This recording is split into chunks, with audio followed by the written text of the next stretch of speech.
Wagwan tubers, I am Kemar and welcome back to the Rotted Show. So there is a lot going on in Jamaica today, so let's begin.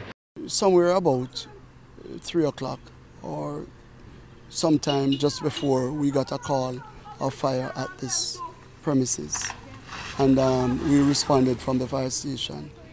2 children among 36 at the Walker's Place of Safety regrettably perished in a massive fire on Linda's Crescent in Kingston. There has been a tremendous tragedy here last night at the Walker's Place of Safety.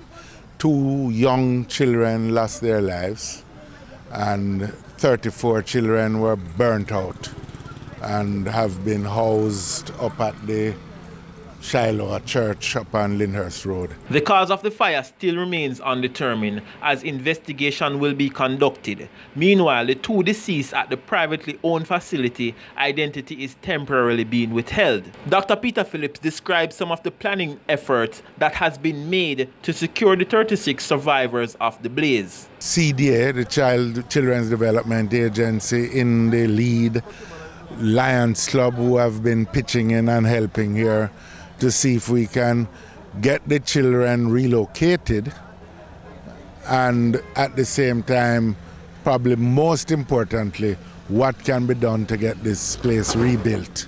The fire department also informed that the structure had a lot of wooden components to it, but despite the flammable nature, steps were taken to ensure that the facility remained compliant with fire code regulations. One thing I can tell you about this building, they were compliant.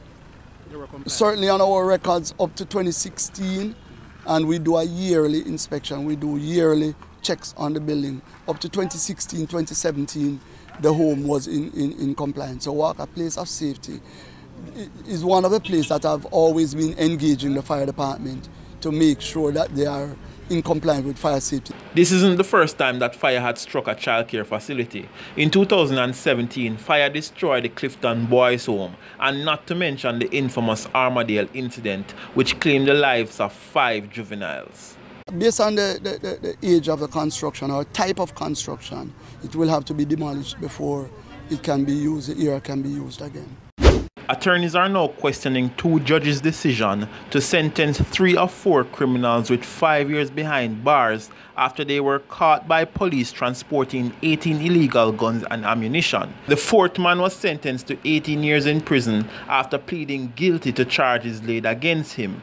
Persons are now saying that a probe should be done in connection with the judges and the convicts. Some argue that this is as a result of the new plea bargaining system that was implemented by the justice system to reduce backlog of cases. The judge quite rightly took into account, as he should by law, and that's why I said quite rightly, a number of mitigating factors. The fact that the person in this particular instance spent almost 5 years in custody, the fact that in terms of his report from the community by way of a social inquiry report was excellent, the fact that he had no previous convictions recorded against his name. Fact of the matter is that no 2 individuals going before a court, the sentence is not likely to be the same because it's going to be unique and turn on the particular circumstances of each case. We'd love to know your views on that, as well as the claim by the DPP that the media is sensationalizing crime.